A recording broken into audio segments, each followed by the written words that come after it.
50 লাখ টাকা কি ট্রান্সফার হয়েছে? আরে এই গ্রামের অশিক্ষিত, এই অ্যাড্রেসটা কোথায় বলতো? আচ্ছা রাখতো, আপনি অশিক্ষিত কাকে বলছেন? তোকেই বললাম। এই তোর অবস্থা দেখেছিস? তোর মাথা থেকে পা পর্যন্ত দেখ, মাথায় একটা গামছা বাঁধাও, চুলগুলোর কি অবস্থা। তোকে বলবো না তো কাকে বলবো? হ্যাঁ আচ্ছা এইসব কথা বাদ দিন, আপনি কি আমাকে আগে থেকে চেনেন না আমি আপনাকে চিনি? আপনি একটা অচেনা মানুষের সাথে কিভাবে কথা বলতে এটা জানেন না? এই চুপ, আমার যার সাথে যেভাবে মন চায় সেভাবে কথা বলবো। তোর কোনো যোগ্যতা আছে আমাকে শেখানোর?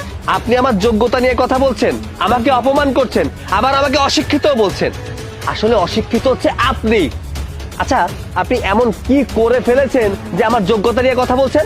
এই তুই আমার যোগ্যতার কথা বলছিস? আমার যোগ্যতা শুনবি?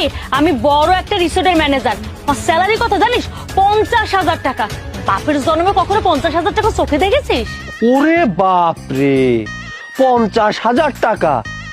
এত টাকা তো আমি বাবার জন্মে চোখে দেখিনি। হ্যাঁ, আপনি ঠিক কথাই বলেছেন।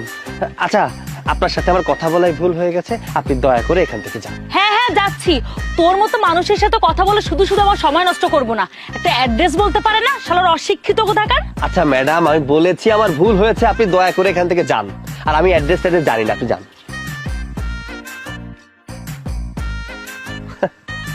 সামান্য 50,000 টাকা স্যালারি পাওয়া মেয়ে 50 কোটি টাকার মালিকের সাথে কথা বলছে। শুধু শুধু আমার সময়টাই নষ্ট করছে। এই যুগের মেয়েদের কাছ থেকে এর থেকে বেশি কি আশা করা যায়?